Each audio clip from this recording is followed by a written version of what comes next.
북한 선수단이 인천국제공항에 내렸다고 와 인천 이렇게 공항 멋있네 하고 헬렐레한 모습 보였다. 북한에 돌아가면요 명칭도 있습니다. 라는 작업을 합니다. 두세 달 동안 집단 합숙하면서 계속 써내고 자기네들끼리 상호 비판하고 선수 생명은 끝나고요. 정치적으로 사회적으로 매장당할 수 있습니다.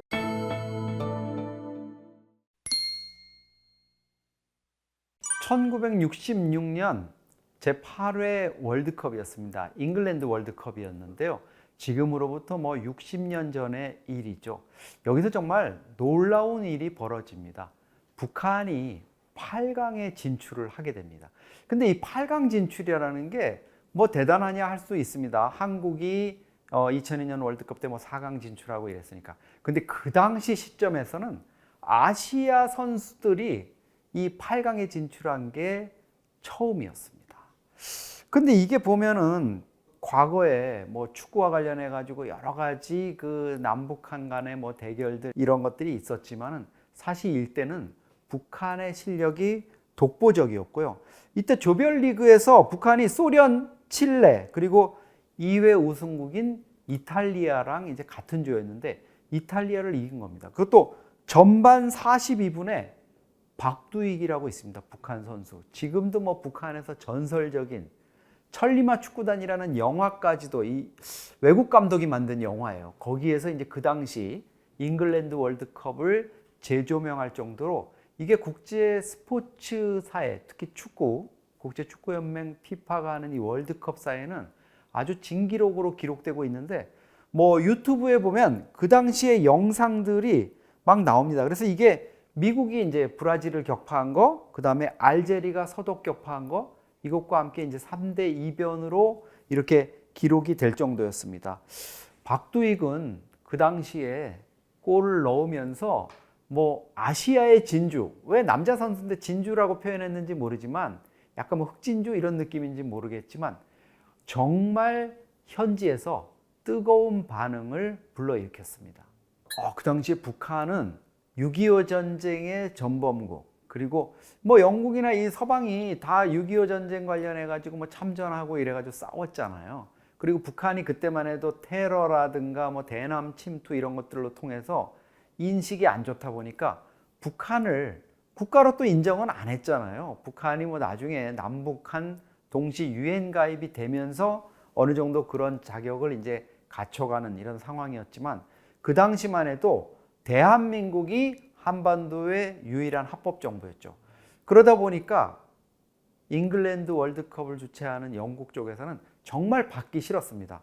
근데 여기서 국제축구연맹 피파가 그러면 안 돼요 하고 이제 강하게 문제를 제기했겠죠. 월드컵을 개최하는 입장에서 피파 얘기를 안 들어줄 수 없으니까 비자를 발급했습니다. 그런데 북한이 이 자기들 비자를 주지 않다가 결국은 줬기 때문에 좀 보온을 한 걸까요?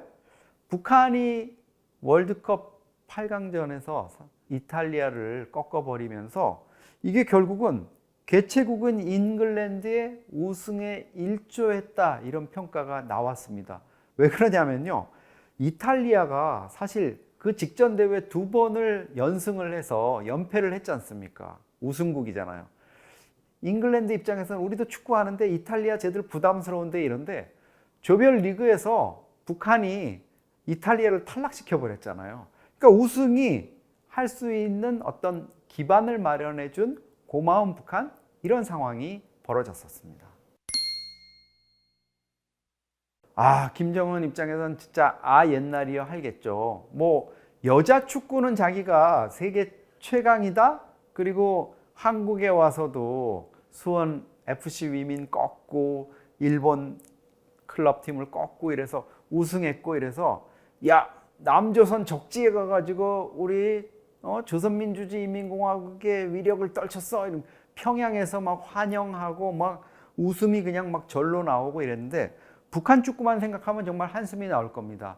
월드컵, 북중미 월드컵 한창 진행되고 있는데 여기에 좀 북한 선수들이 제대로 해서 미국에 가가지고 미국 팀도 좀 팍 꺾어버리고 이랬으면은 얼마나 좋겠습니까? 그런데 사실은 실력이 북한 축구가 멀어진 지가 정말 옛날입니다. 북한 축구가 66년에 그렇게 월드컵에서 뭐 이탈리아를 꺾는 이변을 일으켰지만 사실 남북한이 그 다음에 이제 월드컵 본선에 진출한 게 2010년 남아공 월드컵입니다. 최종 예선에서는 이제 남북 대결이 있었는데요. 1대1로 무승부를 기록했고 한국이 조 1위, 북한이 2위로 올랐거든요. 본선에 올랐는데 그때 이제 한국은 본선 진출 7번째였어요. 그때 한국 축구가 뭐 상승기를 막 달릴 때 아닙니까? 근데 북한은 이게 44년 만에 월드컵에 진출한 거였는데 그 뒤로 점점 시름시름 이렇게 되더니 이제는 이번에도 뭐 조별리그에서 탈락하고 이러면서 월드컵 무대에는 명함을 못 내미는 이런 상황이 돼버렸습니다. 제가 보기에는 김정은 아마 TV 틀어놓고 손흥민 경기 다 챙겨보고 있을 겁니다. 어릴 때 스위스에서 유학했잖아요.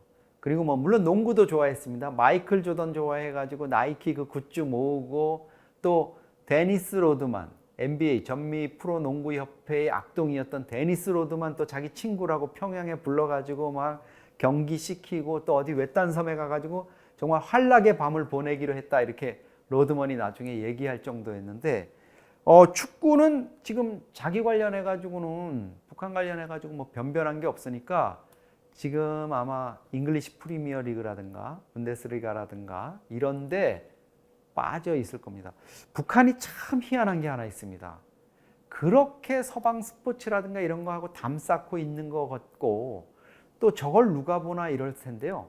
평일날 오후 4시, 3시 이때 EPL이라든가 분데스리가라든가 뭐 이런 것들을 계속 중계를 합니다. 주요 경기를. 그것도 잠깐 보여주는 게 아닙니다. 뭐 약간 줄이긴 하지만 그래도 뭐 전후반 해가지고 뭐 한 30분, 40분 이렇게 보여주는데 그걸 뭐 1시간, 2시간 이렇게 중계를 하거든요. 이런 거 보면은 제가 보기에는 김정은이가 아마 이 세계 최고 수준의 프로축구 여기에도 푹 빠져 있고 손흥민 당연히 모르지 않을 겁니다. 아마 손흥민 관련해 가지고 딸 주혜하고 같이 손잡고 보면서 같이 응원할 수도 있습니다. 사실 약간의 그 선택과 집중의 문제가 있는 것 같아요. 그러니까 뭐냐면 이 여자 축구 하시는 분들한테는 또 관계자분들한테는 다소 미안하지만 여자 축구가 좀 비인기 종목이잖아요. 그리고 세계적으로 뚜렷이 여자 축구 하면은 맹주다 이럴 만한 강팀이 없었습니다. 이걸 북한이 간파한 것 같아요. 야, 남자 축구 저거 형편없어 안 되니까 여자 축구 해보자. 우리가 그래도 그동안에 성적 괜찮았잖아. 여기에다가 집중적으로 투입을 해가지고요. 어릴 때부터 선수를 발굴하고 평양에 이제 평양국제축구학교까지도 만들었습니다. 그래서 해외 지도자들 불러들여가지고 여자 축구에 있어서는 약간의 그 신체 열세 이런 것들 좀 극복이 될 수 있는 부분들이 있고 또 북한 축구 선수들 보면 뭐 다부지지 않습니까?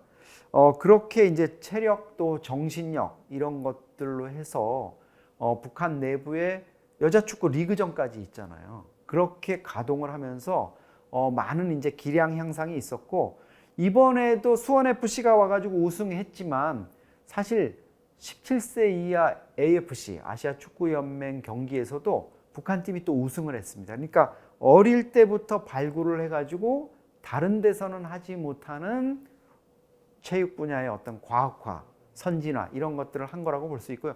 북한이 원래 전통적으로는 사격, 또 뭐 권투 이런 경기에서 잘 했는데 이제 그것도 스포츠라는 게 기본적으로 이제 과학화 쪽으로 많이 가잖아요. 첨단 어떤 그런 트레이닝 기법이라든가.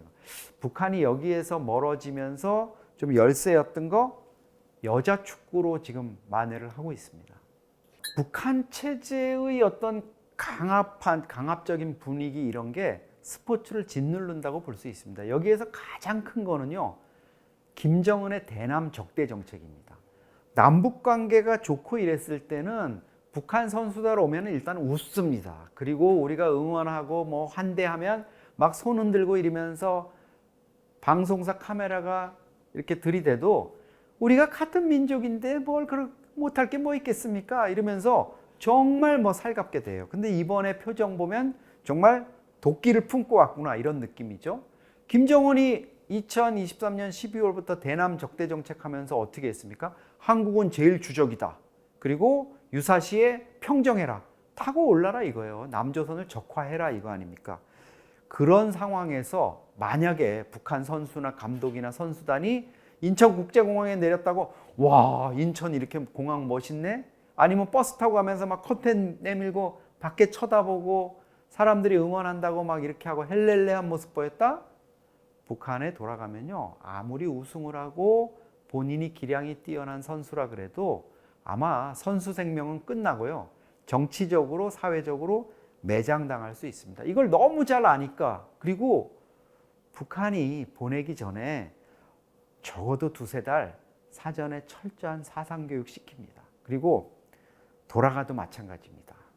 뭐 한국에 왔던 금강산 이산상봉 북한의 할아버지 할머니들 다 돌아가면 어마어마한 소위 명칭도 있습니다. 물빼기라는 작업을 합니다. 남조선 사람 만나서 남한의 발전상 보고 거기 사람들이랑 말 섞고 이러면서 너 오염됐을 수 있지? 물 빼야 돼. 2~3달 동안 집단 합숙하면서 계속 써내고 자기네들끼리 상호 비판하고 아무개 동무는 이러이러한 문제가 있었습니다. 뭐 남조선에서 냉장고에 있던 거 그거 먹으면 안 되는데 호텔 냉장고에 있는 거 먹어버렸습니다. 먹고 싶다고. 그리고 마찬가지죠. 왔던 이유일 감독도 북측 선수단이 이렇게 잘하는데 거기서 국호를 똑바로 대시오 이러면서 나가버렸잖아요. 사실 남북 간에는 남측 북측 남한 북한 하면은 이제 서로 거북스러우니까 그렇게 하기로 돼 있어서 그렇게 물은 것뿐인데 북한은 뭐겠습니까? 자기네들은 국가 대 국가니까 조선민주주의 인민공화국 조선이라고 불러달라 이거죠. 그러니까 북한이라는 거는 한국의 북쪽 북한 못 참고 뛰어나간 겁니다.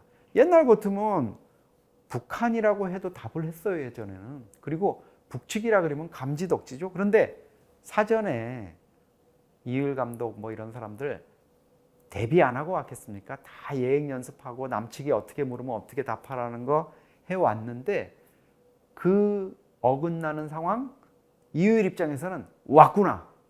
최대한 분노와 기분 나쁜 표정 박차고 나가는 거 남쪽을 깔아뭉개고 무시하는 거 이런 모습을 보여줄 수밖에 없었던 거죠.